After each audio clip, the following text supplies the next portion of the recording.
welcome to Creative Block. We're your hosts, V. And KARL. We interview people in creative industries about their life, work, and hobbies while we doodle jam.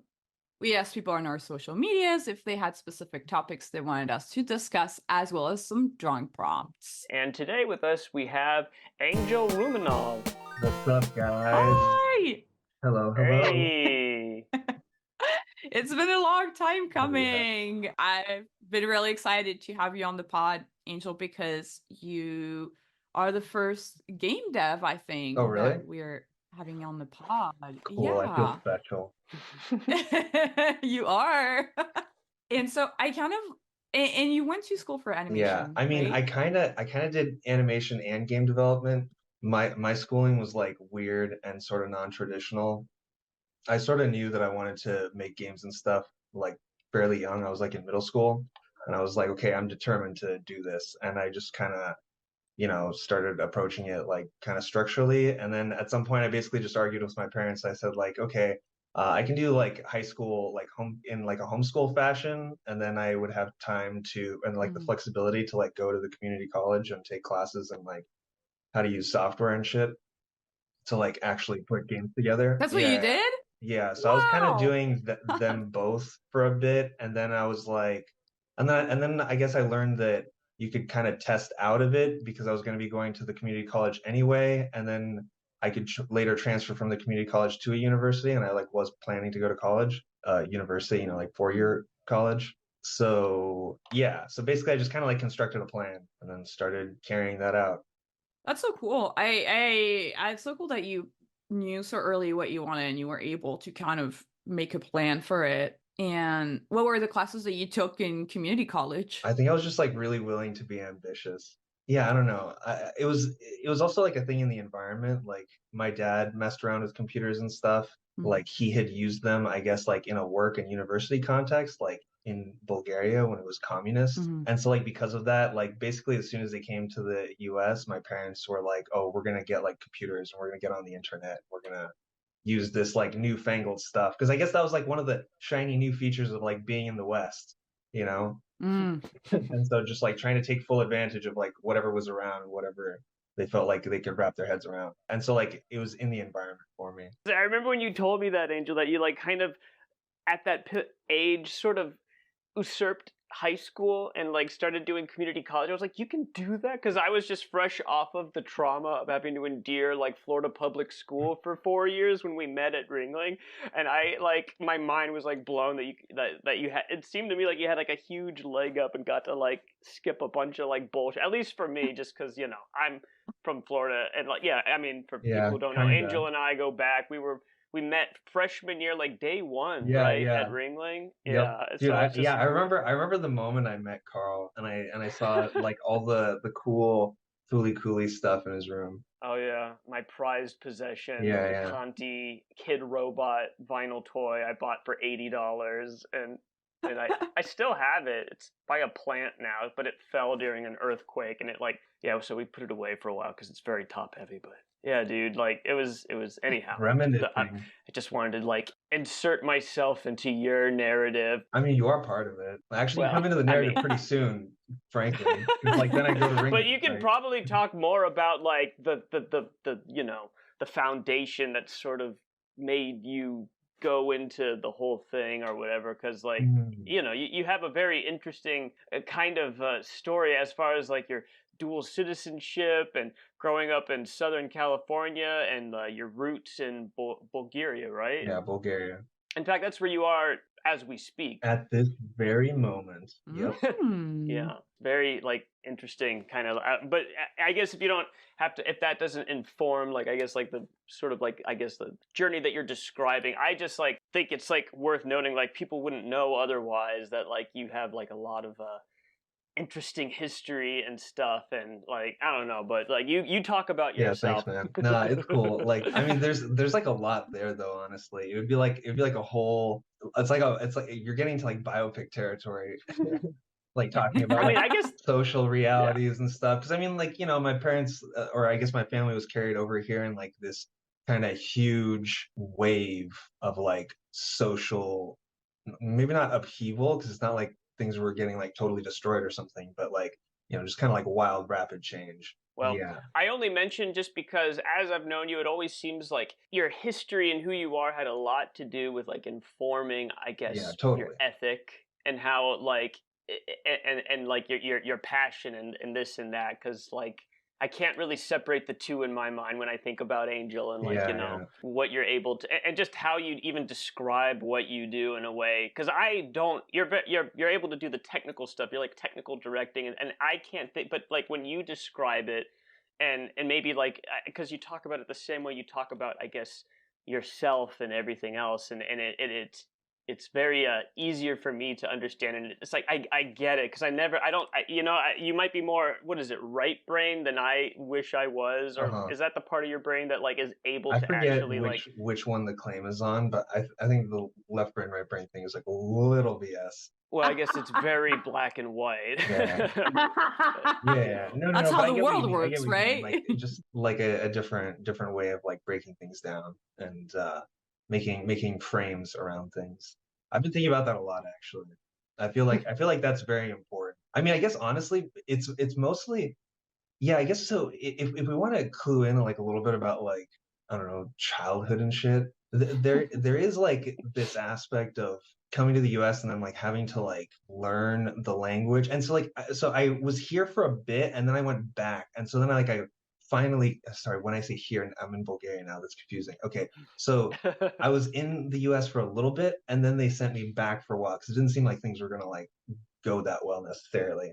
And then I was in Bulgaria for like a couple years and like here I learned to like speak Bulgarian and stuff. And that was how I like acquired, speech initially, more or less. But then like I moved to the US and I just kind of like started school after like a couple months and just hit the ground running. To be honest, I wasn't actually that self-aware that like I didn't speak like the other kids, so they had me. I mean, it's actually like a good thing. Like in the California schools, at least at that time, I don't know what they do now. They kind of had like somebody come by to like help us learn how to like pronounce stuff and familiarize ourselves with English a little bit, give us a little bit of like extra practice for like the I guess like for like Oh English yeah. is a second language kids. And but what's funny is like I didn't have the self-awareness to understand that like the other kids didn't also do that at some point.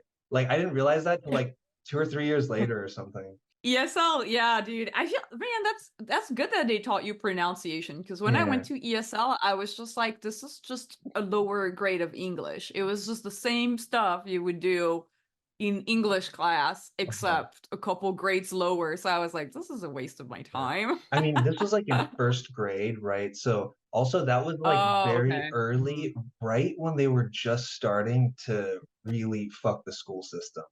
Right? So like they had some really great things then. Like in those schools, like they had computers too, right? Like they had those Macs and stuff. But like, hey, from what I've heard, it sounds like we got the opportunity to use them a lot earlier than kids in other schools started to. Like if they did roll them out in a school, they would only let like the older kids start with them, for example, right? But in our case, they let us Mm. start, I think, in second grade, right? Like 7-year-olds like clicking around on these things that otherwise like the average person at that time thought of that as like a business machine, right? Hmm. I was wondering a little bit about, you said you were interested in video games, and that was kind of like the path that you kind of saw for yourself. Yeah, well, actually, the first thing I wanted to do was make robots. Like, I wanted to be like Oh a mad yeah. scientist making robots, and just like unironically, I totally still do, honestly, but it's like a little further down the timeline. How did you come about to going to, how did you end up in animation school, even though you had kind of more of that engineer mindset or like background almost? I mean, basically, so okay, so let's get back to the college stuff. Actually, so I mentioned the thing about like the schools kind of being like dismantled a little bit and like savaged, underfunded, et cetera, et cetera. Hmm. So that actually also characterizes some of like the decisions, right? Like, so I'm like pretty neurodivergent. Like I've got Hmm. Tourette syndrome and like I had pretty intense like obsessive compulsions as a kid, which like Hmm. I don't really deal with that very much now, but I definitely am like still pretty ADD.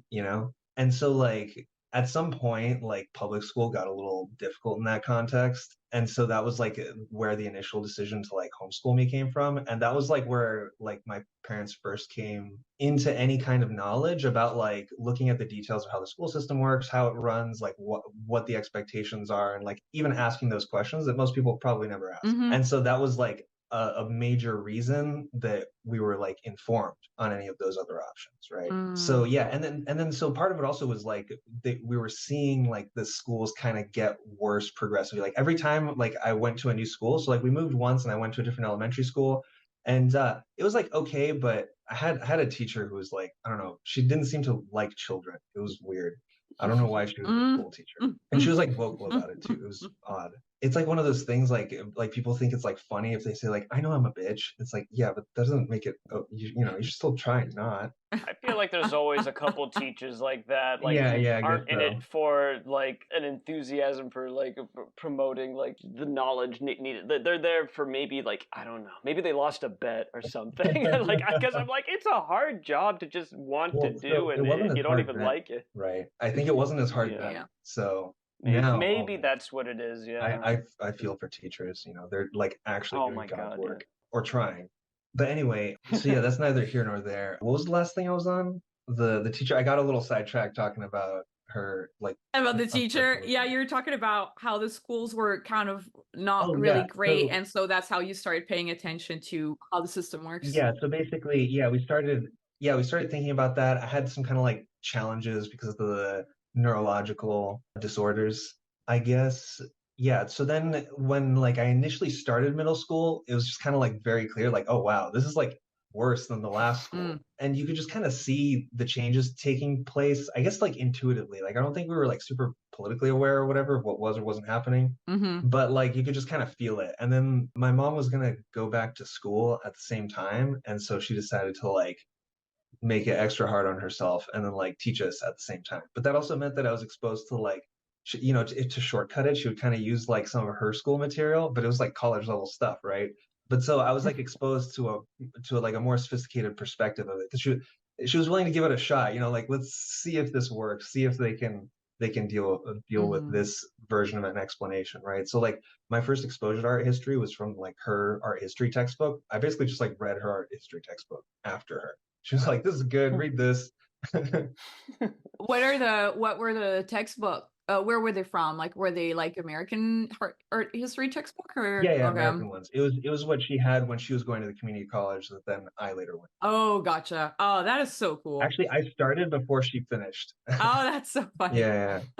What were the main things that you remember from reading that textbook? I mean, Like the clearest part actually is the initial part where it just starts in like prehistory and the Neolithic.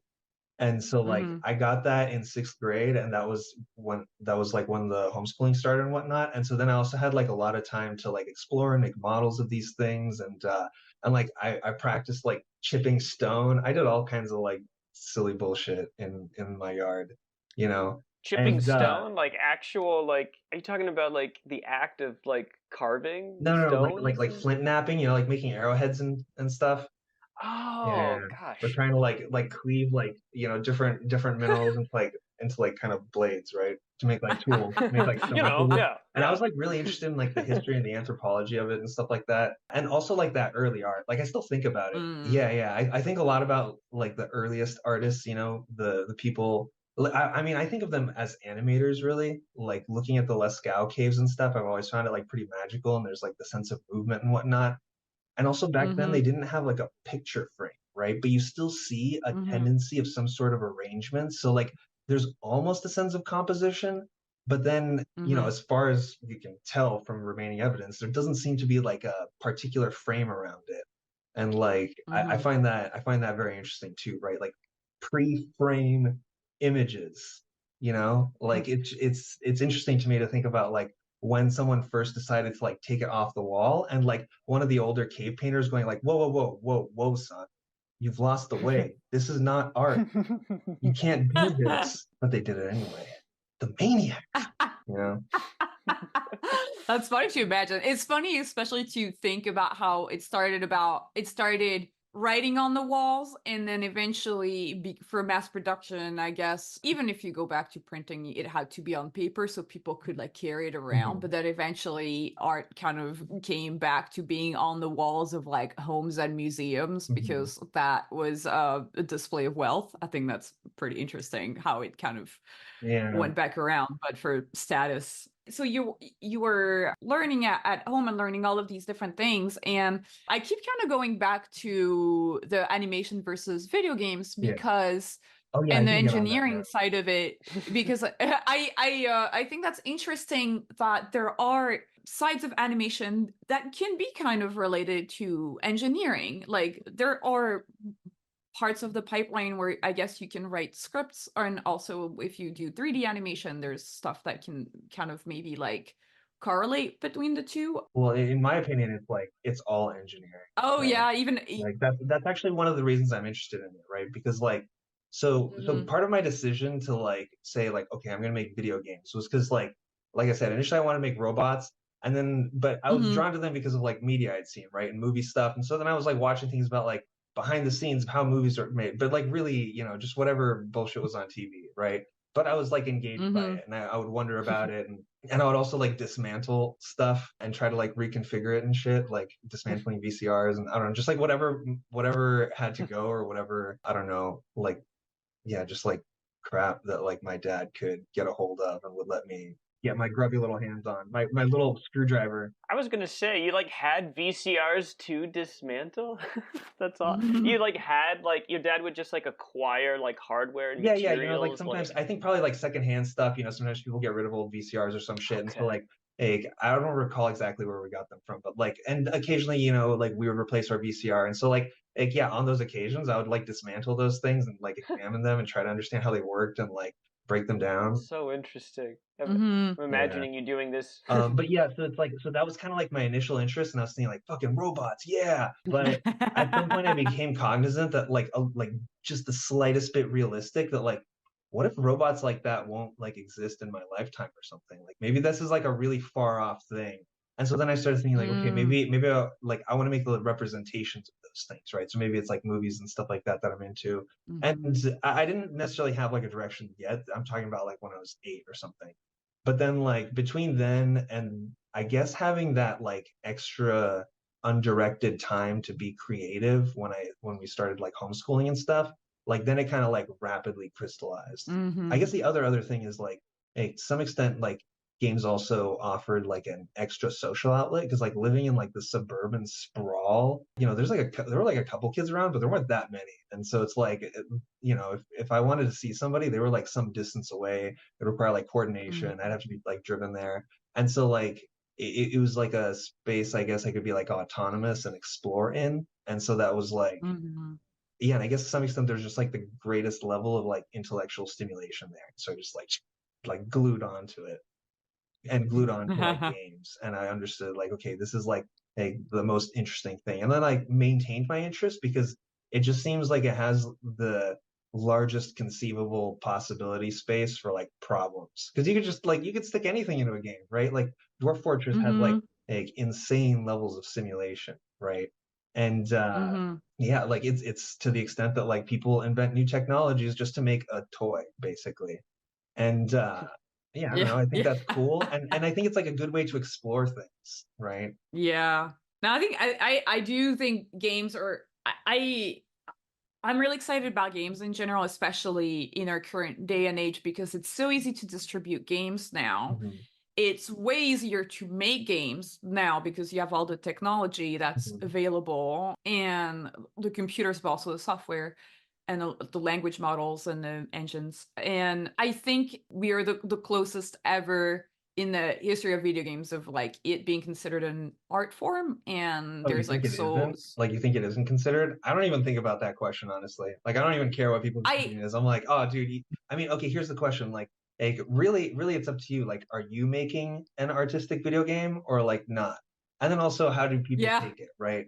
To me, I'm sort of like the artist is dead kind of person to an extent because like I think that the audience you know, especially in the long term, right? Like once they actually are dead, like historically, people just kind of take it wherever it's going to go. And there's also always going to be someone who takes ironic things unironically, you know. Mm-hmm. There's going to be like weird inversions of like the symbols that you crafted and the meaning you intended for them. I mean, a classic one, Yeah. both games and art. I mean, I guess it's more of a design thing, but like Monopoly, right? Like it was a thing to show how much capitalism sucks or whatever. And I just kind of like just like very unironically became super mechanized into this thing that like everybody had to like play and suffer through like a ritual, but then you were like supposed to like it, and it's like it like almost did its work, but then it was like strangely co-opted to like not, because it's like, yeah, and you like this, and then like people were like, yes, I do like this. That somehow they accepted it, even though it was like miserable and everyone suffered. Somehow people still agreed, like to the brainwashing. You know, they're like, we enjoy this. Yeah, it's so funny how, but that kind of goes to show it took a long time for the game to kind of fall into this common acceptance, like this, like, I don't know, pop culture, I guess, almost. And I feel like for games, because it's such a new media compared to things like animation or filmmaking, it's just right, it's old enough now that I think our generation who grew up with games Yeah, can write about it and treat it like an art form, whereas when it was too new, it's hard for people, I think, to consider something extremely new and put it on the art pedestal, I yeah, guess, you know what I'm saying? yeah. So I think that's like a really cool and exciting thing for games. I kind of wanted to ask you a little bit about, so you went to Ringling, Yeah. right? And what did you study in Ringling? There, Like, I officially studied computer animation, but I also kind of like unofficially audited the game art and design classes, especially like the design ones. I was mostly interested in the design ones. So I like participated in those. I would replicate the projects. I would do the assignments, even though I like wasn't getting credit for it or anything. oh, that's cool. So you were doing like the two Yeah, I just curriculums. gave myself another major. Also, I Which was is like minoring in insane. business at first, and then I was just like, yeah, fuck that one. Like I'm gonna let that one fall off. And it showed too, because it's funny, like you're talking all about your like interest in mechanics and robots, because I Yeah. remember your thesis film was very distinguished because you built a robot, like a transforming robot for your film, whereas the rest of us, like, we used the setup machine, which was like a pre-existing rig that you sort of like glue your model to, and then you mod it a little bit. But for the most part, the mechanics kind of were already figured out, and we just sort of like were making a puppet out of a build your own puppet kit. But Angel like did this incredibly complex to me at the time thing for his computer animation thesis film, but it was like I don't know if you want to describe it, but it was like, yeah, it was like a robot that turned into shit and stuff, which Yeah, it was was like like a robot that turned into a motorcycle. Actually, I really only ever transform it from the motorcycle into the robot. But yeah, that was fun. Yeah, I was like really in. I mean, I think it also comes from that like, so I didn't really answer how I got into the animation in particular. So I basically, there were two 3D classes available at the community college. One was 3D modeling in Maya, and the other one was 3D animation in Maya. And as of yet, I wasn't Mm-hmm. necessarily interested in animation, so I just went straight into the modeling class. I was like, I want to make objects. Modeling makes objects. Sounds good. And Mm-hmm. you know, so I went and did that. And then there was the other class to take. So I was like, okay, I'm gonna take the next one on the list. And then like in that one, I got like really sucked into the animation assignments. Like from the very first one, like I just started like dumping tons of time and attention into it. I was just like super, super engaged.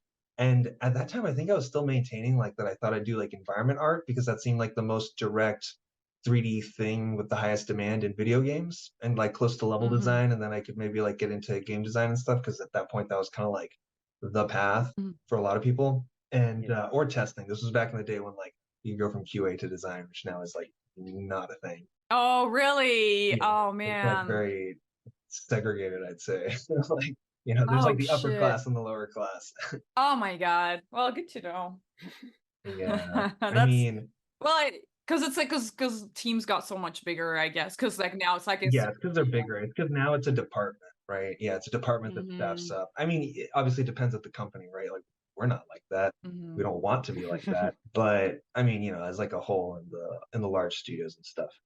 Which, like Mm. if you're asking about like are they art, it's like I'm fine with not necessarily calling some of those projects art. Like maybe they're some other sort of art-ish thing, a craft. I mean, I don't know. Like it doesn't have to or not have to be. Mhm. Yeah, but I was gonna let me finish the thing about getting into animation. So yeah, I just started getting really sucked into it like naturally, basically. And then similarly with rigging, because I was really interested, especially in puppets and stuff. Like as a younger kid, like winding back, I did like some stop motion stuff with like action figures, things like that. And so like yeah, I was interested in the idea of like making the puppet and the controls.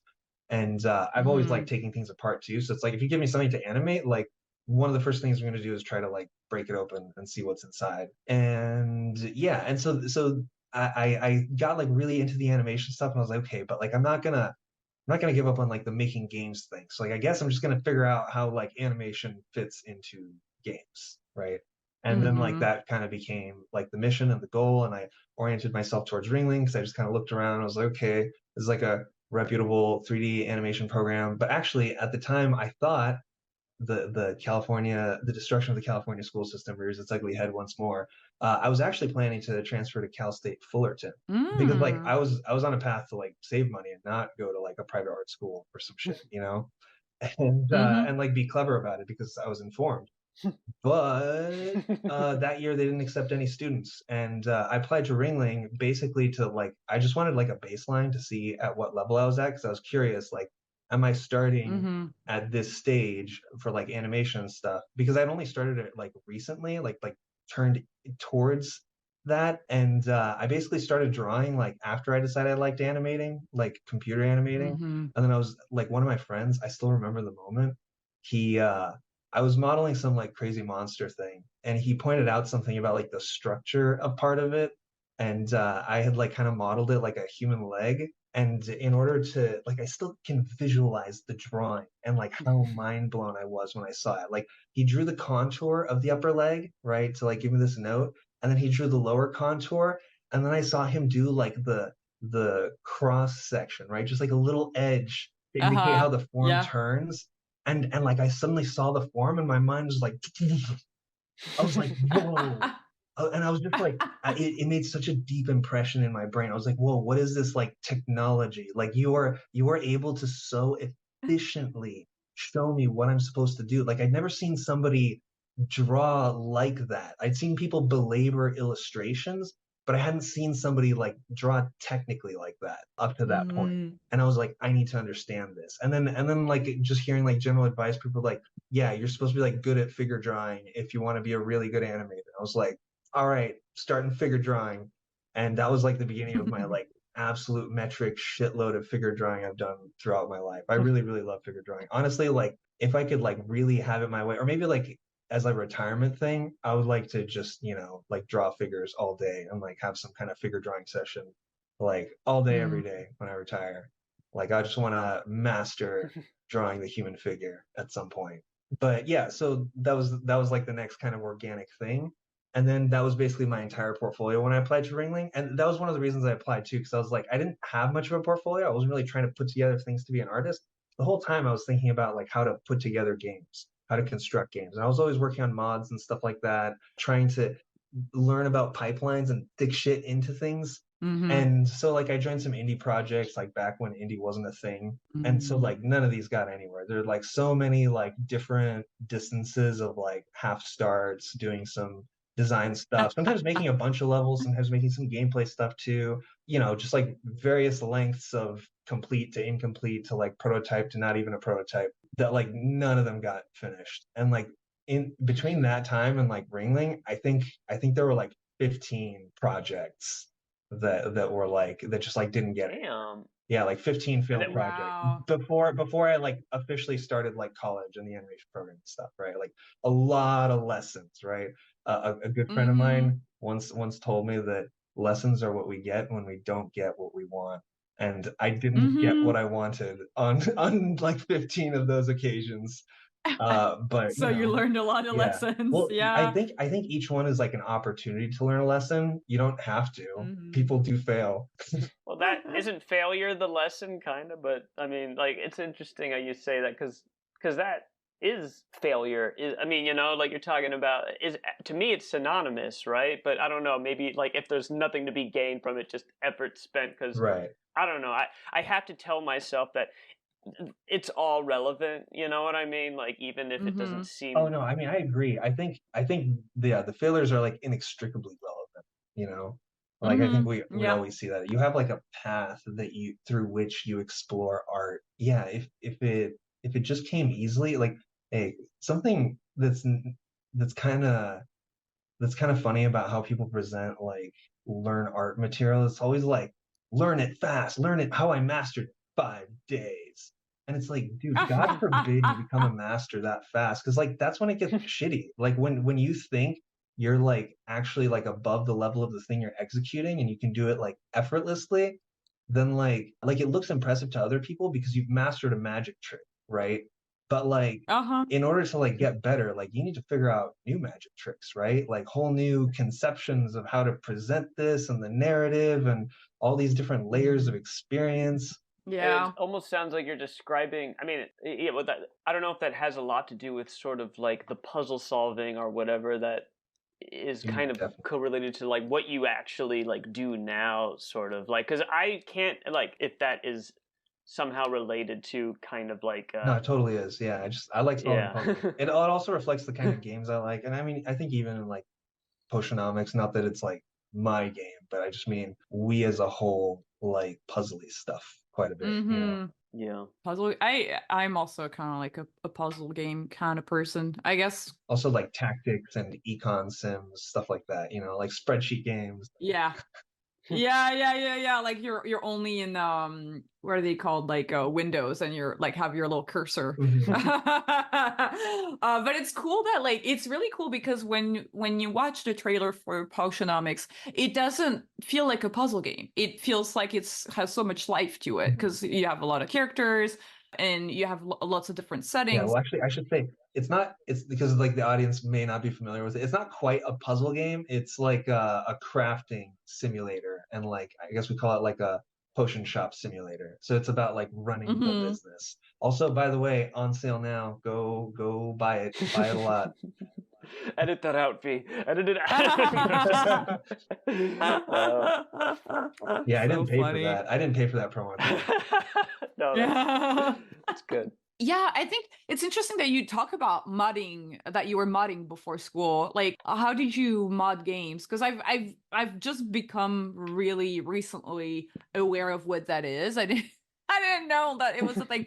In what was the thing in modding that you were the most interested in? Was it like creating new level design? Was it like I creating new mean, story? Like a kind lot of. of the time it was like levels, right? I guess because like I played like Age of Empires and StarCraft, and those had map editors. And then I played some Warcraft and a lot of custom maps, and through that I got into this game called Dota, which like anyone that plays Dota, I think fully understands the storyline there. Yeah, it's like Dota's like like near lifestyle level. I mean, there's a reason League of Legends is like such a big thing though, right? That is like what spawned, like where it spawned from. It was like quite the interesting like sort of tribal phenomenon. I don't know. It's a very special kind of game. Wait, what was the last question you asked? Yeah, I was just wondering kind of what were you most interested in modding, and what Oh, kind of yeah, was yeah. So, the I mean, extent of really, your. the main thing was that it was like the nearest vector for getting something like into a game and working. And I still feel that like modding is like probably the best way to start learning about making games because like I think you learn the most like when you finish a thing, and like when you mod something, you're starting with a game that's already finished. So the bar for finishing is like so much lower. And like so the mod projects were the only things I ever like kind of like finished, right? Or like reached to a state of completion in this time when I was doing these prototypes and learning and stuff like that and trying to do these indie projects with other people. And so like I feel like those often like the indie projects, I learned a lot about like team stuff, right? Which there's like a lot to know, really. There's no limit to how useful and how much knowledge you can have about like managing social dynamics and yet keeping people working together. What are your main takeaways? Like, I think that's really I mean, my interesting. main takeaway is I think that good things get good because they're open. They're like those projects have like a a culture or like a team politics that allows good things to get in, right? And like lift up those good things into the core of what you're making versus just trying to like swat away like problems, right? And like so there's this idea called like ecological learning, and it's this idea about like I guess somewhat intuitive exploration to some extent, but oh man, I feel like the easiest way maybe to explain it would be to draw it. If you're over here and you want to get up here, right? Like let's say we have like this thing here and it like draws a curve, right? And so like if you want this curve to reach this point, right, you have to cover this distance somehow. And so there's there's like an intuitive thing to do would be like if you imagine raising this, then this would push up the surface. But like the idea of in like ecological learning is that you use like a tractor. So it's this idea of like almost like this ball here has like a gravitational pull rather than this thing like being forced up. So then like for example, if I have some like other curve and then like the art director says like this curve needs to be lower. Like let's say there's an animation curve.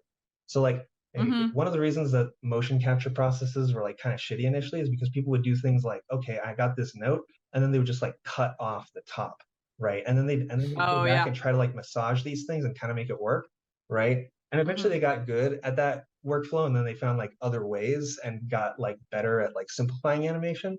But like one of the reasons it was ugly is because people did it that way, right? And it's partially because the data is baked down, and so then you have to make like these hard cuts versus like just being able to like drop the handle down, right, on like a spline curve lets you make it like maintain the smoothness, maintain those kind of like other. Oh, I didn't realize I was drawing two lines. The first one disappeared for a second. But like you can maintain the form qualities, right?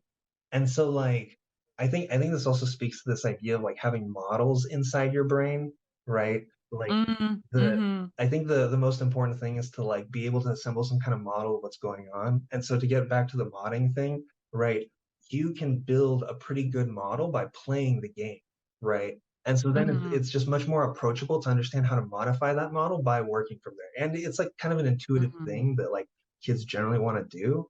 So I would say that's like a good way to do it. But also I would say like probably don't do the Roblox stuff, you know? Oh yeah. What's Yeah, your take on probably not. Roblox? I Interesting. don't think it's as good for the creators as it would be to just be free of the Roblox ecosystem. I think whatever Roblox appears to offer, I think you're probably just better off not bothering, right? Like I don't think the juice is worth the squeeze. That's it. Like I don't think they give like good enough margins. I don't think the whole scheme is set up in a way that would like I just don't think it would be likely to work as a business model unless it was tilted a little Right. unfavorably.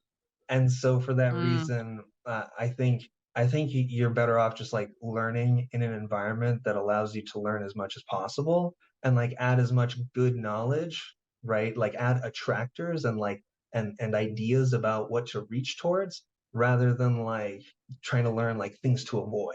Like trying to learn things to avoid is like a very slow way to explore because then also you have to be kind of cautious, you know? It's like Oh yeah, so you're saying like what you learn modding is that you want to learn because you're excited about where you yeah, can go yeah, rather than learning because you just keep hitting walls and right, then you exactly. have a defensive kind of Yeah. learning where you're And just also, like, even if you think about it technologically, like, you don't want to just be learning how to like keep the engine running. Like, you want to learn how to like make the stuff, how to design it, how to make decisions that affect the player's experience. So I think like, if you want to learn design, you should start there because that's the closest thing that lets you like actually meaningfully affect the design. Yeah, it's Yeah. would you say this is going to be a crazy comparison, but would you say game modding is kind of like writing fan fiction? Yeah, totally. 100%. Yeah. There's the analogy. Yeah. Absolutely. Yeah. No, I think they're great writing and music analogies to making video games for sure. Oh yeah, it would be kind of like doing a remix of a popular song. Yeah, those are fun too. Yeah, there's And a then lot you can about kind of video like games. It's like a remix culture too, right? It's like everybody's recycling mechanics to a great extent, right? And components and ideas and structures and even goals, right? It's like pretty much all games have some idea of like points, health, stuff like that. money, Mm-hmm. right? If it's not just like abstract points, or often they'll have money and some kind of abstract points, and like people's brains tend to go absolutely gaga over a number that they think it matters whether it goes up or down. Like, man, if you can convince somebody that that number ticking up or down is a big deal, they will just go bananas over it. That's Yeah. crazy, and it's kind of true, and that's kind of what you Well, see it's in true in like many dimensions, right? Like I think that's finance like the and stuff. reason money is Mm-hmm. like dangerous, or that people say it's evil, right? It's because like Mm-hmm. when your brain gets fixated on that like number in that account, Mm-hmm. yeah, it's like it can be a wild ride of anxiety, I guess, you know, and other things. That's so true. I want to ask you a little bit about what was your experience like when you graduated Ringling? What did you Job do hunting. after school? Well, Yeah. the first thing I did was sit my ass down because I had given myself a hernia, and so like my intestine was sliding out of place, and Oh I my had to god. chill my ass out for a little while and wait to have my operation. Then it took a while to recover and stuff. And so during that time, during that summer immediately after, I tried to exploit that as much as possible and just do like a ton of studying and just like drawing and painting and like just like fundamental stuff that I always wanted to do even more of in school, but there were just like so many projects to do that like you didn't always have time for that kind of massive work, right? Especially like figure Mhm. drawing. Like Mhm. I basically I was figure drawing like continuously every semester for all 4 years, as well as Mm. like the 2 years beforehand, right? And then afterwards I kept that up. Yeah, just trying to get good. And it took me a while, takes a lot of work. Also, there's like, so many dimensions of like design that you can learn about, right, within drawing. Mhm. But yeah, it's also Yeah. it's like I said, so when I introduced the idea, like the moment when I decided drawing mattered, like it's just an amazing like analytical tool, right? It lets you like Mhm. yeah, it lets you like grow your brain and grow your understanding of stuff and like clarify your vision and even and like your I mean like your internal vision, right? Like your third eye of imagining what is supposed to be in front of your physical eyes. I Mhm. kind of think of things in terms of like, you have your eye and you have your like internal mind and thought process, and then you have like your hand, right? And those are kind of like the three things that you need to train. And Yes. so like luckily Mhm. with games, because partially because they're experiential, I feel like to some extent they kind of train your like they successfully train your mind using your eyes and your hands at the same time, because like you're engaging with the actions and like just like moving things along, right? Moving along Mm. whatever sequence of actions is like valued in the context of the little world that you invent. I segued again. Yeah.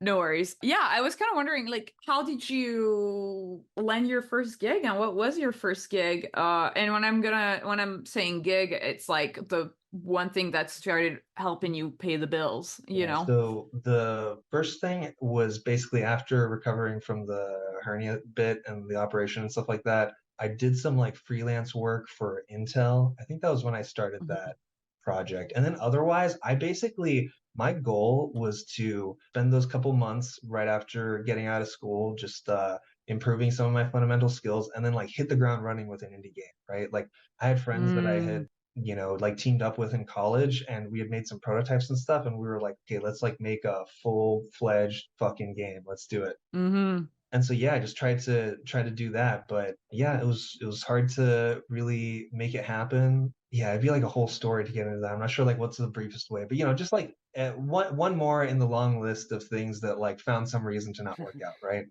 And just like too much friction to keep it moving consistently. I think that's really the main thing. Like with all of these, it's like Mm. projects die when they lose inertia. I think it's like really, really, really all about inertia. Because like if it stops and you have to Yeah. restart it, you're essentially making a new project, in my opinion. Mhm. Yeah. Yeah. It's Mhm. just starting from the material of the last one, but like it's almost like its life, the life of that project, like no longer exists, right? It concluded, right? And now this is another one that is being constructed from those materials. Yeah. Yeah. Yeah, Yeah. so it was that one with Intel, and basically that was like through one of the friends that I was working on the game with, who worked at Intel, and that was also one of the things distracting him from the game project that was like making it challenging, because like he went and got a job, and I was just like, no, I'm gonna try it. I'm gonna like just commit to like this prototype and stuff and try and make some things, and we're gonna try and get funding. Like I was ready to just like go, right? And then that didn't work Mm-hmm. out, and so then I was like looking for work. I did some, I mean, I don't even remember, just like a couple different odd little like freelance jobs. And then eventually I got like a contract at EA. And so then that was like kind of a thing I did for like, I don't know, 2 years, I guess. Not like continuously because it was like a 9 month contract the first time and then a year long one the second time. So there was like a little interval. Mm. Was that also because I remember, and we glossed over this, but you had interned there, right, as an undergraduate? Yeah, that's right. I interned there during school. Yeah. And what was the nature of the work for Intel and EA? Were Yeah, you both of it was like well, so at EA that was just like motion capture animation on the sports mm-hmm, games. Well, at that point it was just like NBA, mm-hmm. NBA Live. The one with better animation, by the way, but worse gameplay. But I wasn't responsible for the gameplay, so yeah. But so yeah, at EA it was like doing motion capture stuff, and that was when I kind of started finally like animating professionally more consistently because before that, like the Intel thing involved like rigging and animation, and a bunch of the freelance work was like more rigging oriented. It's just like Mm-hmm. there's more demand for it, it's a more technical skill, and it is what it is. And but like I kind of still wanted to like be animating, like personally animating, setting keys, making poses and Mm-hmm. stuff. And so I did the EA thing, and that was okay, but like I was real restless, I wanted to make game, and not like the way it was there, right? That was remaking the same thing, right? That was reconstructing and improving on something, which is like a fine thing to do or whatever, but it wasn't like the kind of like creative expression that I wanted. And Mm-hmm. also Yeah. because I had always had it in my head to be making indie games, right? But like I said, like Mm-hmm. I hit the ground running with the indie game stuff because I did it before, but I didn't just do it before because it was the easiest thing to do. I felt that was like the right way to do it. Mm-hmm. And I still feel that way. And part of it was I read this thing by some obscure indie game dev. He's done a couple GDC talks, and it's just his name is skipping my mind now, unfortunately. But he made this quirky, odd little RPG with like free open source, just like really not like aesthetically impressive graphics. Let's put it that way. But this guy was like making a living off of it, and I remember like I stumbled upon his website, and he kind of explained his whole like structure and the structure of his business and stuff like that. And so that was what like Mm-hmm. got it into my head. Like really, I was like, okay, there's like a way to make this happen, right? Mm-hmm. So I That's read really that at cool. some point, like in around like the high school years, like when I was at Palomar, and that like formulated and made concrete my goal of like, okay, even if I like want to go like work on AAA stuff maybe for a while or something like that, like my goal is to make like indie games and make a studio and stuff. And also because I felt like I still feel like that's like the real soul of like making games is like making a project with and a team and a Mm-hmm. company together, I guess. Like Yeah. I mean, I wish there was more like of like an incubation thing, but that doesn't really seem to be a reality. No one wants to like make something in house and then let it go. They want to like make things in house and then control them. But it's like that Yeah. environment doesn't seem to actually like produce a whole lot of new things a lot of the time, right? Mm-hmm. It seems to be, yeah, just like not conducive, right? Not conducive to the freshness and style, because that stuff I think comes from like putting your experiences in and like things about people, Yeah. yeah, like human qualities, right? Human Mm. qualities, relating your experience into like the art and the decisions about the art and the characters. So yeah, that was like the continuation of like my work experience, and then basically yeah, so I did that for a bit, but I was pretty restless. I did some freelance work on other indie games a little bit, just obscure stuff you guys wouldn't recognize. Honestly, I'm like blanking on the names. I should like open up my website or something so I can like pretend I know my resume. But to be frank, everything before Potionomics just like feels kind of trivial. They all feel like projects rather than like games. I don't consider them Mm. like mine. I don't see a sense of ownership in the same way. I mean, Mm-hmm. I guess there's ownership over the ones that were like just my idea that didn't make it, but also didn't make it. So it's like whatever. And also Mm. old ideas, I'm fine with like leaving them behind. There's always something new. I don't think it's like critical to dwell on some particular idea I had at some point and like that one has to be the one or that one has to exist. I want to be flexible and like I said, I try to think of it as like reaching toward something rather than trying to like avoid avoid problems, right? Yeah. Like because I Yeah. Mm-hmm. want to reach towards like something new. Yeah, that's really interesting. And I kind of wanted to ask you, when you were talking about you were trying to raise money for some of your indie projects, what were the avenues you explored?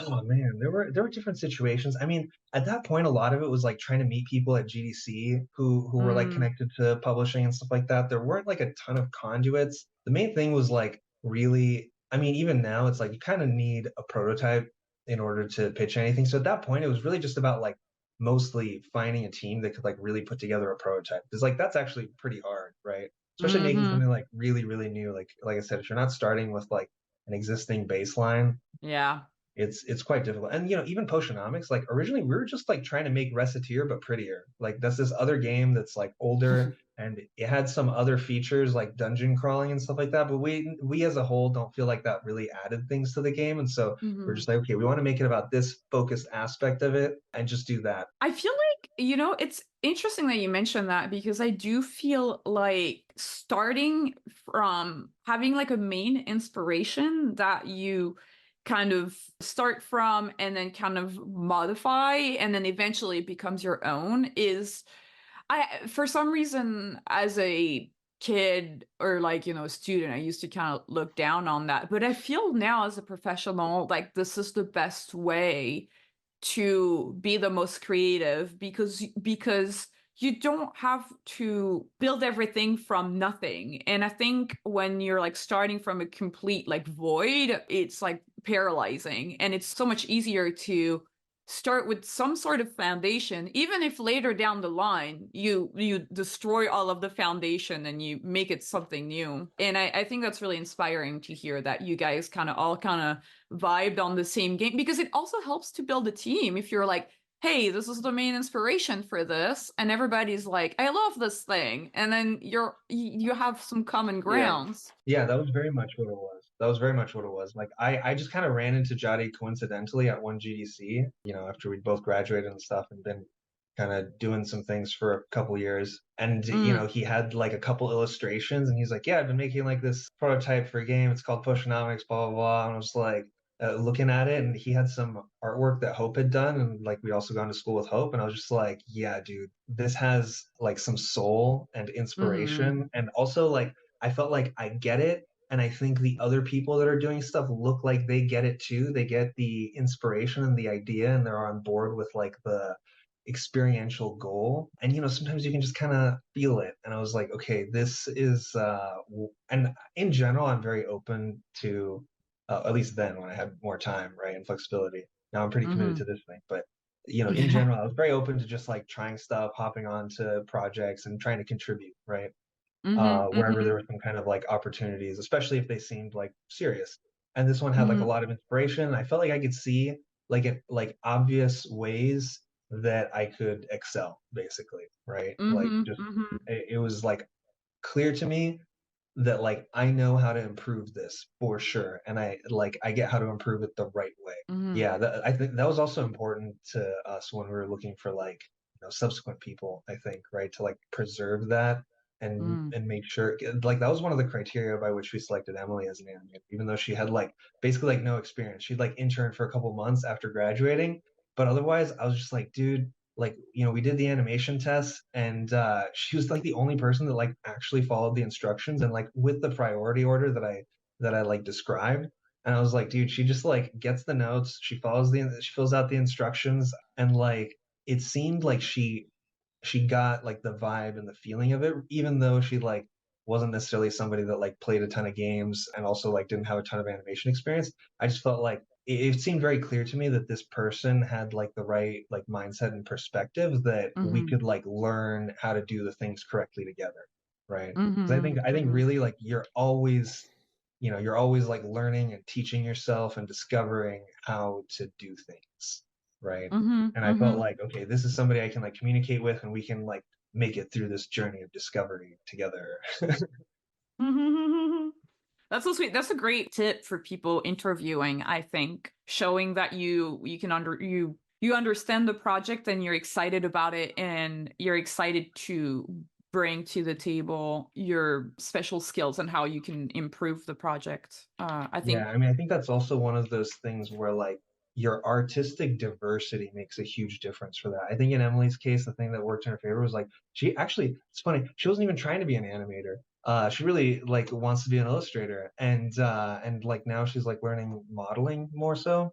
Mhm. And she just like happens to be good at it, you know. She happens to be able to like follow the process and fucking learn. Yeah, exactly. Like, Really good, I'd say too. yeah, dude, it's just like it really is about the like learning process you follow, right? And like I said, Mm. I saw it, I felt like she got it, and I said like, okay, this person's gonna be able, like, we're gonna be able to get through this learning process like together effectively, right? Because it just Mhm. seemed like, yeah, like I said, she got the notes and she filled them in, she fulfilled them in the way that was expected, right? And then when I compared that to like how other people responded to the notes, and also like I number them. I was only putting 4 notes, right? Because I wanted to be like very clear, and I would number them in order.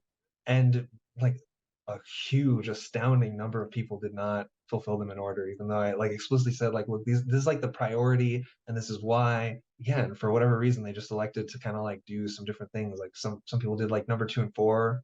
One person did like fully did like a whole pass on like note 4, which I think was like something about overlap. He just like put overlap everywhere, and then like barely touched note 3, and like nothing changed about like the main 2 things that I wrote down. I was like, bro, what conversation are we having here? But you know, also I understand, like, frankly, we don't like test anymore. We just like, if we think we can work with somebody, we give them like an initial contract and like Mm. just work with them. Because like, yeah, that stuff is like free work, and also it's like kind of a waste of time because then you have to like check it and like give feedback and iterate, and it's like you might as well just do real work with the person at that point. You're just like Yeah. pretending to do work that then you're also not allowed to use. It's like, dude, just Yeah. like pay them and get real work. Like if it's good, then you'll be happy you did, right? And also it, like, I think makes you kind of take the decision more seriously, right? I think there was like Yeah. a point in time where, especially in the game industry, it's like really about what you can prove.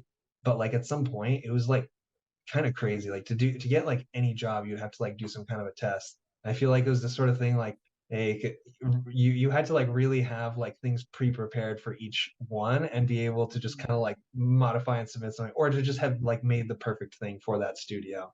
But it's like that's such a Mm. huge investment, you know, like Yeah. making like Yeah. a full end-to-end asset or character or something, basically on any level that's like impressive enough to get you hired, is like a huge investment. Having to do like a custom one for each one. Yeah, that's kind of that's also happened in the animation industry where it's like people are like they were testing a lot before. I mean, there are like definitely pluses and minuses about that, and I think you really highlighted them in a very efficient way where it's like, well, you know, you could just hire that person as a freelancer or like for a task, and then you pay them so they're not wasting their time, but then you can figure out whether or not it's working or it's going to work on the long term.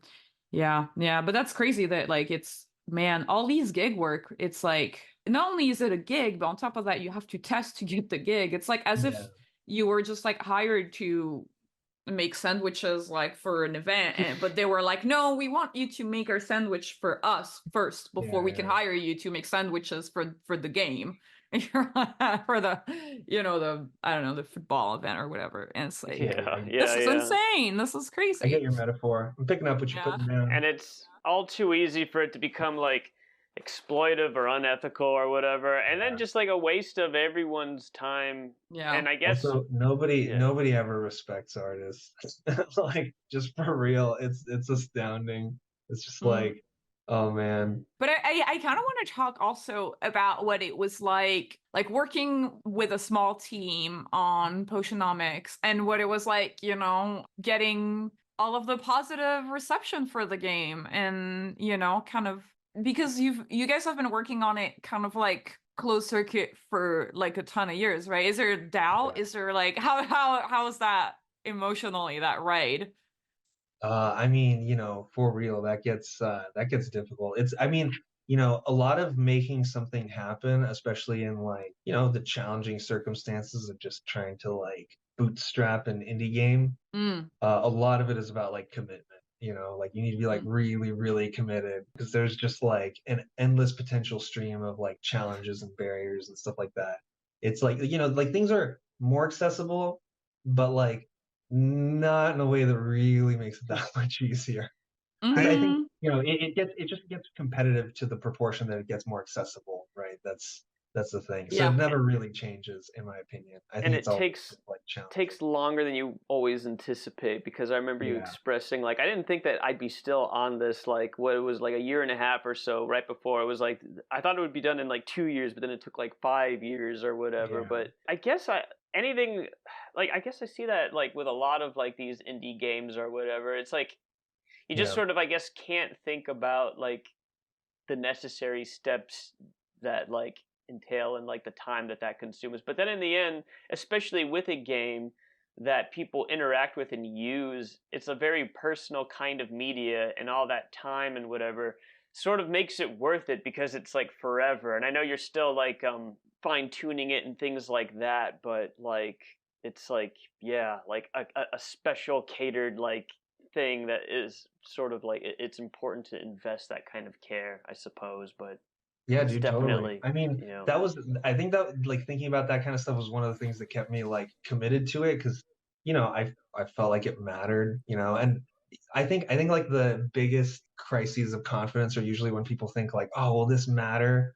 And it's like, Mm. I think to some extent your commitment is what decides whether it matters, right? Like if you're able to like fulfill that alone and you're like willing to see it through, like I think so. I mean, I think it's one of these things where it's about like how earnest of an effort it really is, right? Like it's not just about like working like hard. It's about like really having something to say, you know? Yeah. Yeah, Mhm. I mean, oh man, that sounds so like abstract and wishy-washy, but like I really do think it's important, right? Like because it comes down to, like I said, like commitment and motivation is part of that, but like no one thing is enough to guarantee that like your level of commitment is enough, right? Like there's going to be a lot of challenges. I don't think anyone's trying to make it any easier anytime soon, really.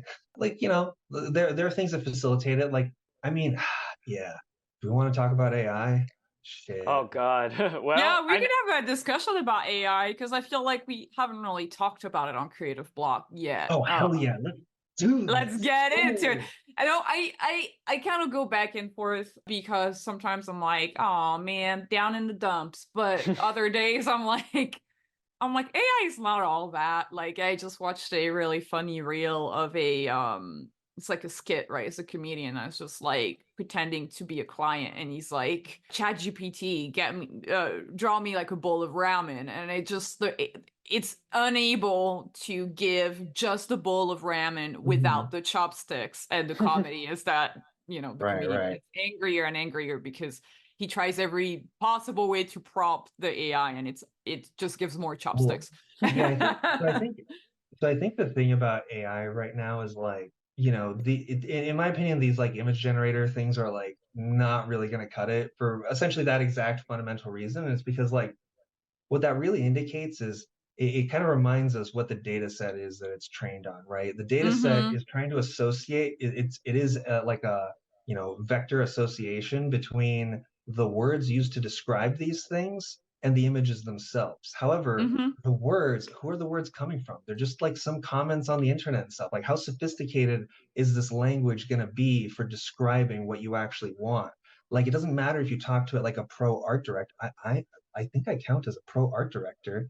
yeah. And like I mean I've like fucked around a little bit, maybe not enough, but like I don't think I'm really capable of like controlling it. I don't think it understands the way I like model and express stuff because it's about like a model in my head that I have to communicate sort of dynamically, right? Like you could train it Mm-hmm. to replicate it and that's fine, but it's only ever going to be wallpaper level because it doesn't have intent, right? And it's Mm-hmm. like Mm-hmm. you're always gonna have a person for that design intent. So like fundamentally, my attitude about the thing is like, it can definitely be used for bad because Oh technology yeah. is Mm-hmm. technology because it's powerful and power doesn't care about like good or bad. But then like ultimately these things aren't about good or bad, they're about like trade-offs, right? And it's Mm-hmm. a question of like what kind of trade-offs are we trying to make? Like, like I think I wanted to get to one point and then I got a little sidetracked with like another one. Let me think about how to phrase this. Okay, so yeah, I guess Uh, so to me it's like there's this idea fundamentally that like it's gonna take our jobs and people are like, oh, but don't be a Luddite.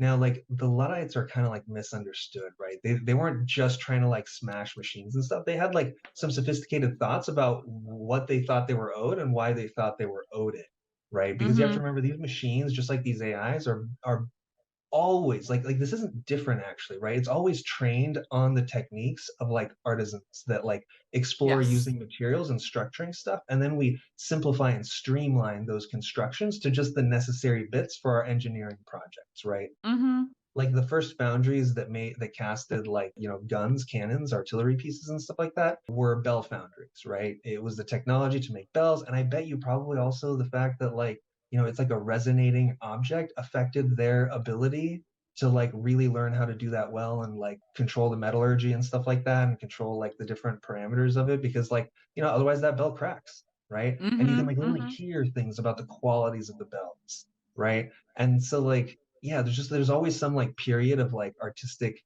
stuff and creation and innovation and exploration that then gets systematized into these like schematics. And I think it's Mm. important to remember that like I like in my opinion jobs are never going to go away, because like jobs are not the tasks we currently have to do. Jobs are expectations we have of people that they won't fulfill unless we give them money, and people will always be able to imagine new expectations for each other, right? Mm-hmm. Like Mm-hmm. that's not, there's no limit to that, because the limit is just however many people there are to expect something. That's kind of the Burton Russell. That's where he was wrong because he thought that technological innovation was going to allow people to work Yeah, less. And it's right. like, oh, that's not how it works. We just get more technology so we can work more. Yeah, I mean, I think it only ever changes the mode of work, right? It changes like what Yes. actions you're doing. Yeah. But it's And just like you're going to be otherwise, like you're still expected. doing art, you're still Mm. composing things. Like ultimately, it's always about like design and composition, right? That's always what you're doing. You're just doing it with like different tools in different ways. And right now, the reason this is problematic, I think it's a lot like the VHS stuff, right? There's this whole thing about like the property rights of like, oh, people can record stuff from the TV now, right? Like we can't Mm-hmm. control the distribution, and we can't make sure we get our money for the distribution that's happening, right? Yep. And like that's like the same problem here, right? Like I think the issue is like, hey, there's some people who are not artists, and they're trying to not be artists, who are currently in control of like potentially useful art making tool, or maybe art analytical tool. Like I don't know exactly what the possibilities are, but like some powerful little instrument. But right now it's in the hands of people who are trying to avoid being artists. And I think when we look at the early days of 3D, to the extent that some people did 3D because they didn't feel like they could handle 2D animation, that wasn't good work either, right? And 3D did not obfuscate the need to like learn to draw, right? Like the existence Mm-hmm. of motorcycles does not make the existence of bicycles pointless, right? Like I think it's kind of the more important part is like thinking about like preservation. Like to the extent that this craft matters, we should try to promote some sort of conservation for it. That's not just tied to like corporate property, right? That's like Mm-hmm. separated for that from that, because it's cool for Disney that they have the Disney Vault, but it's kind of uncool that they can just shut things away whenever, Do they still do that? especially because that affects like available ideas, and like it's like a technology, right? Like your ability just to see it gives you an opportunity to analyze it and make measurements and learn stuff about it and dissect it. And so like Hmm. even thinking about that theme, like to me the more interesting thing about like AI is like how it could be potentially useful to like help us learn, right? And help us like, even like I want an AI that helps me like analyze my style. Like what are really like the fundamental features of this Mm-hmm. like style that I put down in some set of images, right? Or one that lets me like create some kind of like dynamic parameters and stuff to fiddle with things, because they can do all sorts of sophisticated warping and manipulation and stuff. It's like that's cool. Why can't I get like a bunch of dynamic tools that work more fluidly? Like wouldn't it be nice if we could use this great curve interpolating, because fundamentally they're like just interpolating like these curve edges, basically. That's kind of like they store everything as a bunch of vectors, right? Mm-hmm. And so it's like, hey man, shouldn't it be killer at like tweening animations? Like what if we could bring back 2D animation, because now you can just like draw all your keys, and then you can Mm-hmm. like obviously you'll get like a less quality, less creative breakdown, but then ideally you would also have tools to follow up on that and improve it. Like I think the weird thing here is like people are trying to avoid doing art using this replication tool, but they don't understand that like the art stuff is like the new stuff. The old stuff is an artifact, right? Like it's now part of the historical record, and so replicating it infinitely like just isn't going to work, right? I wonder if I think the problem right now with AI, or like the technology of AI, is that it's a little bit of a black box and people can't truly learn it.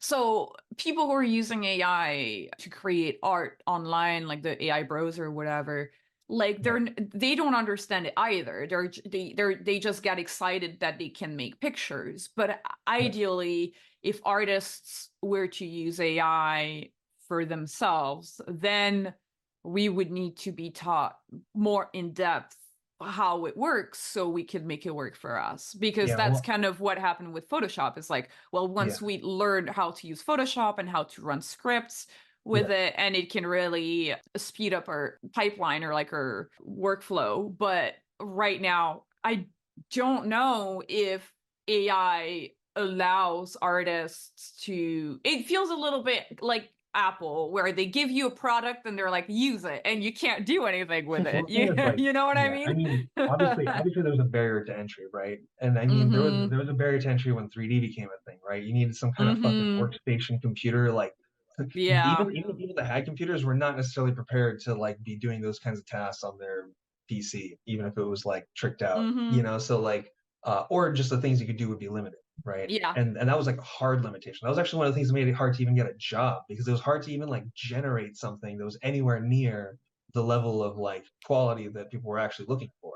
I mean, yeah, Mm-hmm. the main thing is like people are trying to use it to like cleverly copy paste stuff and pretend they're not copy pasting, right? That's the Yeah. thing. People are using stuff that doesn't belong to them and trying to hide it in this little black box and pretend, and like to sort Mm-hmm. of gloss over where they got it from and who it belongs to and such. And that's not cool. And we should sue the shit out of them. And people are working on that. Good work, Carla.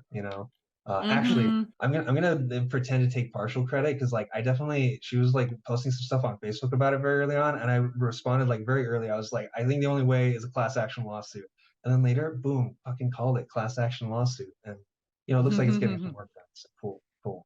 I doubt that it was actually just because of that comment. I'm sure other people suggested Yeah. that they Well, actually talked to a lawyer. I think as soon as people started realizing that their work was being used without their consent, then there was like a little bit of like probably some communities that started Right. thinking and being active on it. And obviously, unfortunately, the amount of money that's required to go to court for these issues kind of Yeah. requires companies. So thankfully, the New York Times is doing that for us Well, now. on this one occasion, we'll see. Because right Yeah. now we align, so we'll see in the future. Exactly. But I mean, ideally, because that's kind of what Sean and we say, is like, if eventually an artist could license out a library of images in the same way. But Getty Images is also, I forget if Yeah, it's they Getty need some Images or like capital. Shutterstock, but one of them is suing as well, because they're they make money from having all these images to be used Yeah. to be licensed out, and AI is using these images Yeah, without paying it's for very them. clear. It's very Yeah, clear that their examples are in the data set. and It's like it's literally one to one. So like there is, I think, for like the Shutterstock and Getty Image, that's kind of our best bet, because their business model is literally licensing out images. So if these images are getting taken without being paid for, that yeah. you cannot be more clear cut than that in terms of copyright infringement. I think it's a little bit harder when it's like an artist posting their work on Twitter. Like, obviously, my personal belief is that you should still be able to sue and get your copyright money, but it's a little bit harder to prove in the court, I think, compared to Shutterstock or Getty Images, because they But I have mean, yeah, all that's the of the whole technique, right? It's like that. yeah. It's like that in every phase of like industrializing processes, right? Mhm. Things that were Mhm. craft and like artistic practices of the people get turned into these like mechanized processes. Mhm. The soul Yeah. sucked out of them. And yeah, it's just like another phase of that happening here, basically, I think, right? It's like I think we'll probably end up with like some layer of the internet that's just like AI generated stuff being watched by AI like viewers, like just the like cycles No, of yeah. fake garbage content. I think that's where I get really worried, or like I feel like I'm staring into the abyss. It's like, oh no, like my biggest concern about AI is that it's going to ruin the internet, and that the internet is going to I think it already become, has. well, I think we already passed it's the tipping point. it's in the process. I mean, I still find value on the internet. I still think there is value there, but I'm worried that it's going to get to a point where there is so much shit content that Yeah. it's not going to be worth it to find the valuable content in all the shit. Is Yeah. kind of what I'm worried about. I think And, that I think we'll end up with like a couple walled gardens across the internet that have the good stuff, and people mostly don't venture into the rest of it. I think it'll be something yeah, like that. Here's like the thing, though. Google. I would argue this Yeah. actually started. So Yes. one of the benefits of my parents and the computer stuff and the internet is like I remember like the earliest days, and so like I asked questions about it, and like people forget that the internet was like a government owned project, right? Like three networks, like ARPANET, DARPANET, and Usenet, I think. I forget what the third one was. But so like, it used to be between like all these universities and stuff. And like even back then, like the military types apparently were like spying on these like students using it. And there's this kind of sentiment of like, oh, man, all these kids want to do some like hippy dippy shit with this. And and then like over time, somebody suggested the idea like, okay, maybe it's time to privatize this, right? Like maybe it's time to like essentially sell real estate on this and allow business, allow advertising and stuff. And like early on, what was the coolest thing about the internet? There was less advertising. It wasn't like Mm-hmm. TV where you were hostage, Mm-hmm. and now they've made you Mm-hmm. Yeah. hostage. TV went through the same transformation, and before that it was radio, and before that it happened with print. It's just like we just kind of keep repeating this. Like we'll make a mass of like good stuff, and then we keep repeating this mistake of like not quite understanding how to like take care of that like accumulation, and then like not start filling it in with junk. Not even that all the classic stuff is like good or whatever, right? I'm just saying like a bunch of it was junk too, right? But the idea is that like you'd leave behind a structure that allows the junk to fall away, right? That like clears a path through so it can be a living organism that continues to grow. I think it's also just like it's I think it's the amount of it. It felt like before, in the early days of the internet, it was also a little bit more, what's the word? Like you had more agency, like you had to find Yeah, the URL and you had to like punch it in. yeah. Whereas now you just have a couple of website where you just click and you're not as engaged with the content as before because you're not putting in as much effort to just kind of waste your time on the internet. And it just kind of feels like before you were just walking into like a messy room, but you could find your way around it. Whereas now it feels like you're just walking into a landfill. That, you know what I mean? It's like the scope of it. If you Yeah. think about like the scale increase with each one of those, it's like how many books were there suddenly? Then it's like how many newspapers were Yeah. there suddenly? And then but Mm-hmm. now it's like the scale of stuff there is, it's just like it's just it's like a nonstop flood, right? I mean that's why it's Mm-hmm. stream, it's a content stream, right? We've officially made like rivers of this stuff. Yeah, exactly. Well, let's go into some questions because we Yeah, have let's a do it. lot of Let's do questions for you. So from our patron Puzzle Glum, how does one with no experience in 3D best learn rigging? Where'd you start? Ooh, rigging. Hmm. I mean, you could look up Cult of Rig. It's like pretty technical, so if you're not comfortable with that stuff, that may be a little bit of a hard start. There's this other guy, Carlos Sansonetti.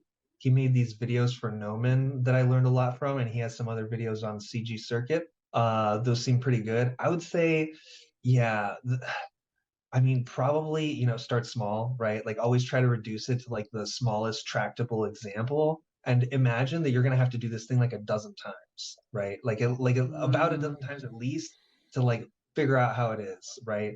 And then like if you haven't learned by the dozenth time, then maybe think about other approaches, but you're going to have some patience for that, right? To get through some number of examples before you really start to be like, okay, I know where these things are. I know where the buttons are. I get the kind of like ideas behind this, and then, it doesn't hurt to, learn some math, especially linear algebra. Trig is good too, just in like graphics stuff and video games across the board. Also rigging, because rigs are basically like matrix transformation software, like under the hood. That's like what you're kind of doing. Just make like a Mm. hierarchy of all these transforms, and then you're just computing matrices a bunch with these like physical metaphors, kind of, right? Yeah, so I would say that kind of stuff, and then ideally like find community, like so yeah, like find something to start getting into the base. I would recommend this as a structure for like learning most stuff really. Like find something to get into some basics, right? But also don't get too glued to them because eventually you'll find out that like the basics are probably nonsense, but for like weird reasons that you can't understand early on.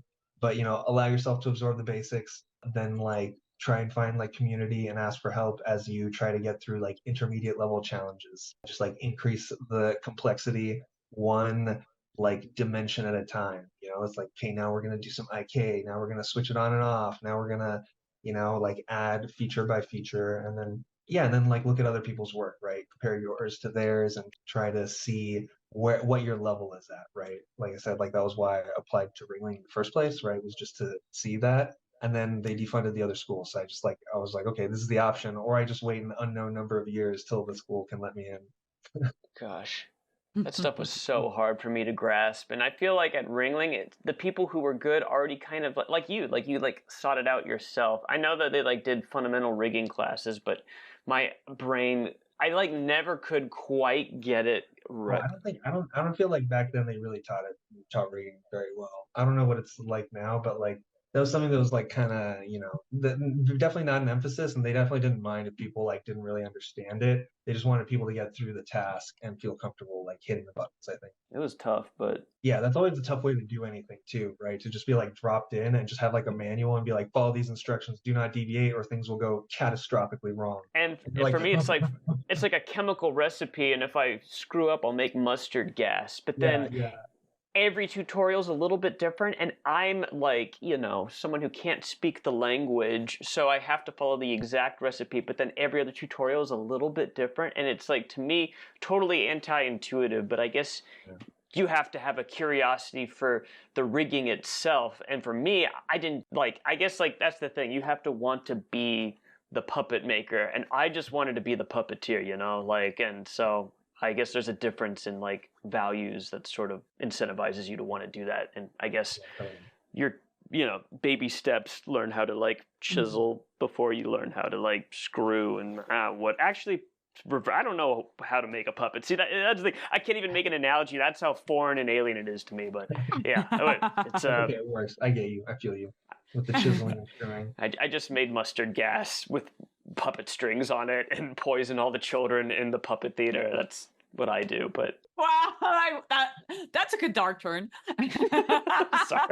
sorry. I just keep thinking about it as a sophisticated. It's like a big old giant expensive camera, but you still need a guy that understands that power. But I guess if it's a button you press, it can still do harm. But the fact that it's a pattern, and I'm going back, but the fact that we can identify it as a pattern, and we saw how those other patterns play out, allows myself to believe that it'll evolve, but it might have to do a little bit with this lawsuit and things like that. Might be kind of like the catalyst to help. Oh, definitely. I think there's certainly I think there's such a thing as a healthy amount of lawsuits. Especially when it's these corporations, you gotta spank them into just you should be gentle to people. But when it's these entities, especially because responsibility is ambiguous in those organizations, you got to be real aggressive to make sure that people feel if I'm in this driver's seat when this happens, those consequences could pass on to me, and this could be some shit, right? You got to be willing to defend that, and I think that's good. Yeah, and hopefully that'll happen, but not to derail. I don't know if there's other questions that you want to get to, and if that there's a couple of good ones. I'm just gonna give a quick shout out to some questions that we might not have the time to get to. Ninja Panda 393, thank you so much for your question. This one's kind of fun. Punkle 2463 asks, would you ever try to make a VR game? Maybe. It's low on the list of priorities. It'd be interesting, but it just adds so much complexity when the viewer has stereoscopic vision. A big part of the animation direction of Potionomics was controlling things into a tighter frame, right? So that we had more understanding of exactly how the viewer is seeing all of the animations, so we can really make the poses nice into camera and shape them and make them distinguished from each other. And that's just dear God, that's such an escalating level of complexity when the person has 2 eyeballs to take in information with. Like, it's not Mhm. twice the information. It's like information like to the 10th at least, right? And the technology is also maybe not as available as like a regular screen, right? So you're Right. kind of Also, like the adoption is very low. It's very, very low. There's not a really great incentive for it. Like, it'd be neat, but yeah, it's all right. Also, the other thing is like I don't necessarily feel like I need to make something that's like more immersive. I want to make something that's like better designed, and that doesn't really rely on oh yeah. VR. And making it as accessible as possible means like probably VR is less of the way because you need to be inside of it. It's always going to have that slight accessibility barrier. And I'm just in favor of like I want to like inspire people to live their lives and do cool shit and stuff. Like so it's good for that to be accessible. Right. Like I think Mm, accessibility is like a large part of the holy grail of games. Like to me, like Tetris is like a perfect game because it's mm, like so self-contained and it can always fulfill its promise of like how it's supposed to function. It can like almost play itself, right? It has this mhm. like interesting reflective quality and like have you heard of the Tetris effect? Like they tried to test memory of I forgot what it was, but they had a control group of amnesiacs and unfortunately, the amnesiacs remembered playing Tetris. And it was this like kind of like wild result that got like a little bit of attention. Like, whoa, Tetris is like so addictive; it gets in your brain even if you can't, like, even if you have amnesia. And it's because there's some kind of like a working intuitive memory from when you're like actually doing actions, right? And so to me, that's Mm, like the essence of games and play. Like VR isn't requisite for that, right? And then like real life is mm. already VR, so like just make a real life game. Like if real Yeah, life is kind only a of better version of the actually. video game, it's only going to be even better than the VR version of the video game. In my Yeah, in my opinion. That's kind of how I see it, right? Like I don't think we should look at the Matrix unironically and be like, yeah, let's have the simulation be ever like no, no.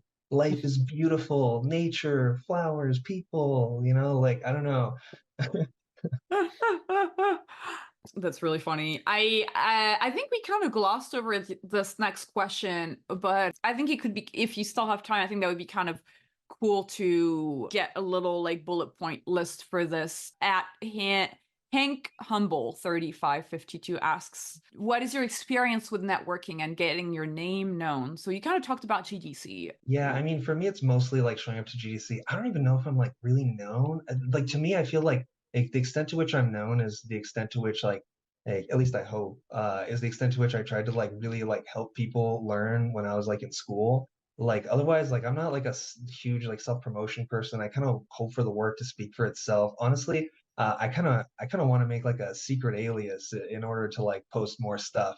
But like I don't feel a need to have my face be on it or it be in front of my face and like it be like a badge that represents me. Like one of the things I enjoy about living here is like I'm kind of obscure. Like people don't, yeah, just like I don't know, don't expect me to like live here. Like I went to get a sandwich and the person was like really surprised, like, oh, one of the people. Like first off, they knew what Potionomics was, and they were like, wow, I'm so surprised that one of the people that like worked on Potionomics lives here. And I was like, well, I got to live somewhere, and also I'm equally surprised that you like know what Potionomics is because like people here don't like play that many games. It's like a bit more obscure. If they've heard of it, it's usually because they know one of my friends, right, or me.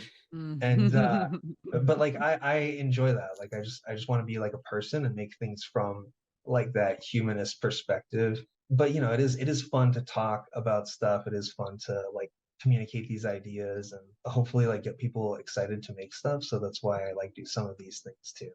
You know Mm. and yeah, that's about it. I just want to like introduce some more ideas that hopefully are like fresh and novel or maybe otherwise not represented, stuff like that, or like ways of looking at things or to validate some approaches or validate like not being an expert before you try to start make your like masterpiece, right? Like the point of the masterpiece is that it makes you a master, right? Mm, Mm.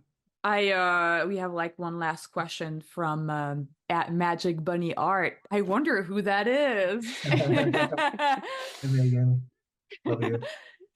Who's your favorite character from Potionomics? Yeah, I don't know. Okay, so like I think I think it's the Cat Pirates. I think it's the Cat Pirates because like I'm kind of most proud of them, but I also really like Luna and Saffron. I feel like all of those are like big like achievements for the project in different ways. Like Luna has like the 2D eyes and doing that effect and getting that all working was like actually quite a challenge, but I feel like it like paid off. And just like between all the characters, I don't know, there's like a good feeling of variety and differences and uniqueness between all of them. But I feel like those ones kind of hit like certain like milestones in the process. And also they gave me faith in like the team's coordination ability, right? Because like especially Luna and Saffron were a little bit more like team designed or designed by committee to some extent, more so Saffron. And we maintain an internal fear of committee, right? We don't want to feel like we're just defaulting to the easiest to accept thing. We want like people to feel, even within the team, to feel like attached to ideas and decisions and to have that sense of commitment, right? That it's important that it's this way, right? That this is worth something. It means something to the story, the character, the gameplay, all that stuff we're trying to thread together. What was challenging about Saffron? Oh, I'm making the arm because like Oh, yeah? it has to like kind of actually be modeled to articulate, and like most modelers don't think about articulation enough even with like normal figures, let alone one that's like weirdly mechanical and stuff. And so basically I I kind of had see, to like yeah. reconstruct chunks of it to like really make the joints work correctly because like I was the only one that had like experience with that. And I've done like some woodworking, so I kind of get like the edges that it would make and stuff. Oh, yeah, because it's a puppet arm. Yeah, yeah, yeah. Yeah. Yeah, It's like yeah, prosthetic. that's crazy. Yeah. Those are beautiful designs. Well, this is another instance of me that I haven't thought of my segue, but it was really great getting to catch up with you. And I Yeah. don't want to like hold you here too long if you have to run, but it was so fun. And do you have anything you want to plug before Oh you yeah, I want to congratulate my friend Aslak. He got nominated for Tesla Grad 2. Tesla Grad 2 got nominated for an Annie for character animation, which is what we got nominated for last year. So like congratulations. That's fucking sick as hell. Oh yeah, I wanted to try to mention, yeah, Yeah. like because a year ago, like this time, Angel and Emily, right? Like you guys Yeah. both got Got nominated. nominated for Potionomics, like best game Yeah. And then animation. and then I ran into Aslak and met him at GDC and we started chatting and then he invited me to the Norway thing. And then now he's nominated for the, I don't know, it's cool. It's like funny. Like That's little did I awesome. know I was speaking to the next nominee, you know. ooh, so cool. Very cool. Yeah. Yeah. And buy Potionomics. It's on sale right now. Oh yeah, Go. Potionomics. Bye, Potionomics. I'd love to come back anytime. Yeah, but I gotta bounce. All right, Yeah. Angel, it's so good to talk to you again, Love man. you And yeah, guys. this Love is you, good. All Carl. right, so But let's outro this yeah. mother. And well, that's the end of this creative block. Angel, thanks for being our guest and sharing your story. And thanks to our listeners. Follow us on social media at Creative Block, where we ask for drawing prompts and questions to ask our guests. And a huge thanks to our editor, Clements, for editing the podcast, and Marco for helping us produce the show, and Ibuka for creating the short clips we've been putting out. Yeah, if you love our show, you can support us on Patreon. Becoming a patron gets you early access to interviews and access to our Discord community. We use the money to help us pay our team, basically. So that's how that you would be contributing. A great way to support us as well is to just interact with our content. You can like, subscribe, put the little bell, or comment. Comments go a long way. So if there's anything that you want to share about what you thought about this episode, or maybe what color shirt are you wearing right now if you don't have any inspiration. Click the link in the description of this episode to follow Angel everywhere, to see our Patreon and everything. I've been your host, V. And I was Carl, so keep being creative. And you know what? We'll see you next week. Bye. Bye.